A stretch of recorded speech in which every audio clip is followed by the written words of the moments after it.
नमस्कार दोस्तों, जैसा कि आपको पता होगा कि अभी पिछले दिनों अमेरिका ने भारत के जो तटीय क्षेत्र है लक्षद्वीप वाला इलाका, वहाँ से अपनी एक नौसेना के 7वां बेड़ा का पोत था जिसका नाम है जॉन पॉल जोन्स, इसको वहाँ से गुजार दिया। दरअसल जब आप इंडिया का मैप देखेंगे तो प्रायद्वीपीय पेनिनसुलर एरिया वाला अगर कोस्ट देखेंगे तो यहाँ पर लक्षद्वीप वाला इलाका है, इधर ही से घुमाते हुए ऐसे करके वो निकल गया। जो अमेरिका का पोत था जॉन पॉल जोन्स नाम का, तो इंडिया ने इस पे कड़ी आपत्ति की कि आप हमारे इस वाले क्षेत्र से होकर के निकल गए, ये तो हमारा इलाका है, आपको यहाँ पर आने से पहले परमिशन लेना चाहिए था। और सबसे दिक्कत वाली बात ये है कि ये एक तरीके से घोषित रूप से पहले वो आया, भारत के एक्सक्लूसिव इकोनॉमिक जोन में प्रवेश किया, उसके बाद पूरे दुनिया में इस बात का प्रचार भी किया कि हम वहाँ पर गए थे। और ये पहली बार घटना नहीं है, इसके पहले भी कई बार इस प्रकार की घटनाएं वो कर चुका है। और वो बाकायदा एक लिस्ट निकाल करके बताता भी है कि हाँ हम चाइना के बगल से निकले, भारत के बगल से निकले। तो इस प्रकार का वो प्रचार भी करता है क्योंकि वो बिलीव करते हैं कि एक फ्री कह लें आवागमन होना चाहिए बिना किसी से परमिशन लिए। लेकिन एक बार ऐसी भी घटना हुई थी कि कोई किसी देश का पोत नौसेना का उसके अलास्का के पास से गुजर गया था, तो उसने कड़ी आपत्ति जताई थी। अब उसके अलास्का से होकर के दूसरे देश का कोई जहाज़ निकला था, तो उसने आपत्ति जताई। बाकायदे अगर आप आर्टिकल पढ़ना चाहेंगे तो गूगल पे सर्च करके मिल सकता है आपको इसके बारे में। लेकिन जब वो निकलता है दूसरे देशों के EEZ को पार करते हुए, उसको तोड़ते हुए, नियमों का उल्लंघन करते हुए, तो वो इस बात की वकालत करता है कि नहीं, ये तो एक फ्री रूप में आवागमन होना चाहिए। तो हम कुछ बेसिक चीज़ें जान लें पहले।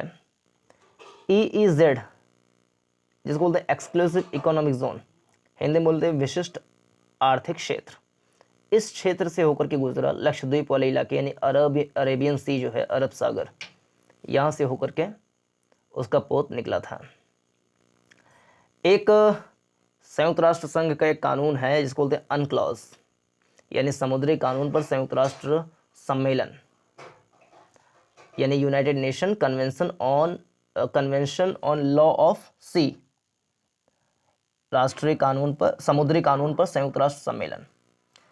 तो उसमें तटीय देश की अनुमति के बिना EEZ में नौवहन अधिकृत नहीं है, ये इस कानून में भी ये बात है। लेकिन अमेरिका इस बात को नहीं मानता और धड़ल्ले से इस नियम को वो तोड़ता भी है। 1979 में अमेरिका में एक एक्ट पारित हुआ था जिसका नाम है freedom of navigation operation act, यानी कि नेविगेशन मीन्स नौ परिवहन करना, और नौ वाहन का ऑपरेशन करने की पूरी तरीके से फ्रीडम है उसके पास, ये एक्ट पारित किया था।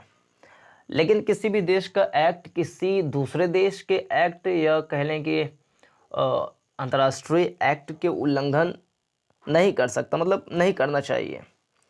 जैसे अगर एक UN ने एक्ट बनाया है और कई देशों ने उस पर हस्ताक्षर किया है, तो उसका पालन सभी देशों को करना चाहिए जो उसके सदस्य हैं।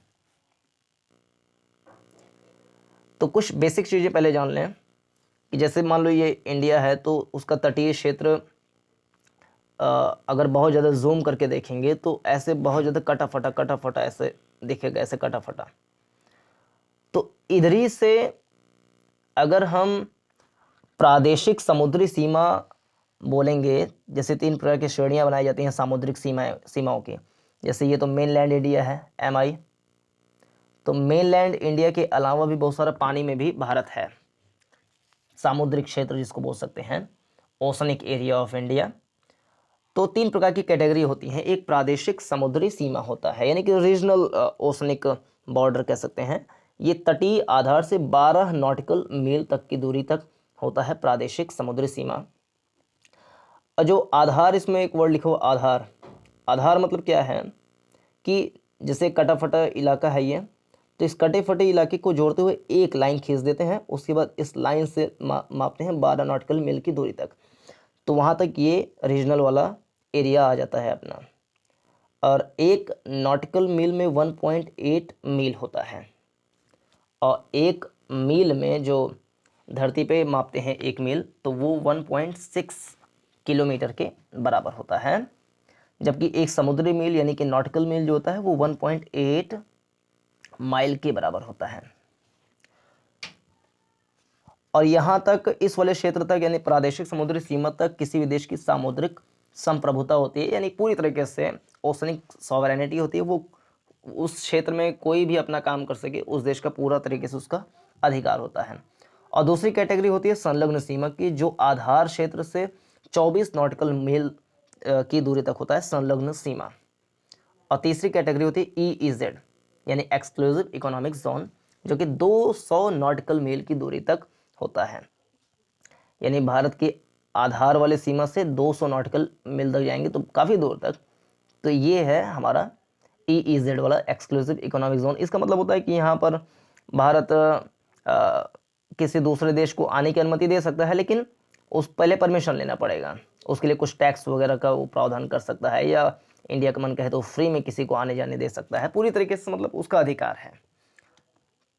एक्सक्लूसिव इकोनॉमिक जोन है, वहाँ पे कुछ भी इकोनॉमिक एक्टिविटी वो कर सकता है। माइनिंग करना है या नौवहन करना है, नौ परिवहन करना है, तो वो सारे काम वहाँ पर किए जा सकते हैं। मत्स्य वाला काम करना है तो सारे काम किए जा सकते हैं। तो ये था, बहुत ही ज़्यादा चर्चे में है अमेरिका भारत के संबंध में ये जो उसने नियम का उल्लंघन किया है। और ये चाइना के साथ भी किया है। कई सारे देश हैं जो समुद्री सीमा साझा करते हैं, उनके साथ भी उसने किया है। तो इसका उपाय क्या हो सकता है? उपाय ये हो सकता है कि भारत के जो विदेश मंत्रालय है, विदेश सचिव हैं, वो अमेरिका के प्रशासनिक अधिकारियों से और जो ये जॉन पॉल जोन्स, ये पोत बेड़े सब जो चलाते हैं, वहाँ के नौसेना से, वहाँ के राष्ट्रपति से इस बात का अनुरोध करें, चिट्ठी लिखें, अपनी नाराज़गी जताएं और उनसे ये कहें कि वो हमारे जो कानून हैं, एक्ट हैं, उसका पालन करें, अंतर्राष्ट्रीय कानूनों का उल्लंघन ना करें। आप एक डेमोक्रेटिक स्टेट हैं, और डेमोक्रेटिक स्टेट ही अगर अंतर्राष्ट्रीय कानून का उल्लंघन करेगा तो जो चाइना है और देश हैं, नॉर्थ कोरिया है, तो वो फिर एकदम निश्चिंत हो जाएंगे, फिर वो भी तोड़ने लगेंगे। तो धीरे धीरे पूरे रीजन में जो है अस्थिरता वाली, इनस्टेबिलिटी वाला माहौल हो जाएगा, और कभी युद्ध, कभी तनातनी, तो यही सब चलता रहेगा।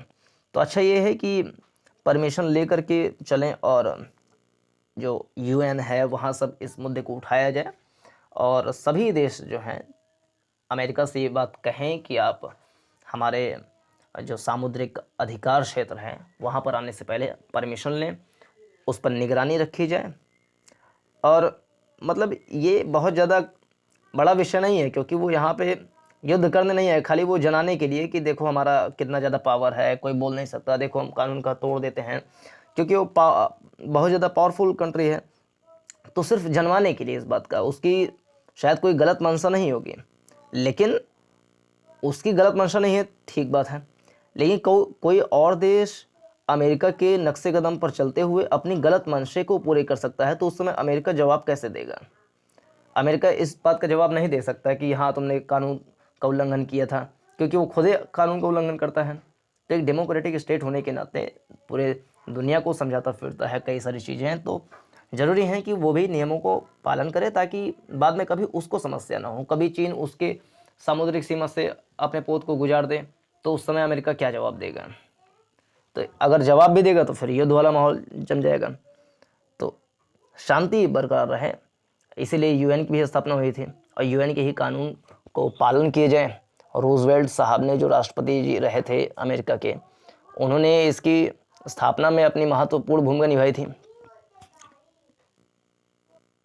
तो कम से कम उनके आदर्शों को का ख्याल रखें, और विश्व शांति की ओर अपना भी कदम बढ़ाएं, दूसरे देशों का सहयोग भी करें, और भारत और अमेरिका के संबंधों को छोटी छोटी बातों को लेकर के ना बिगाड़ें।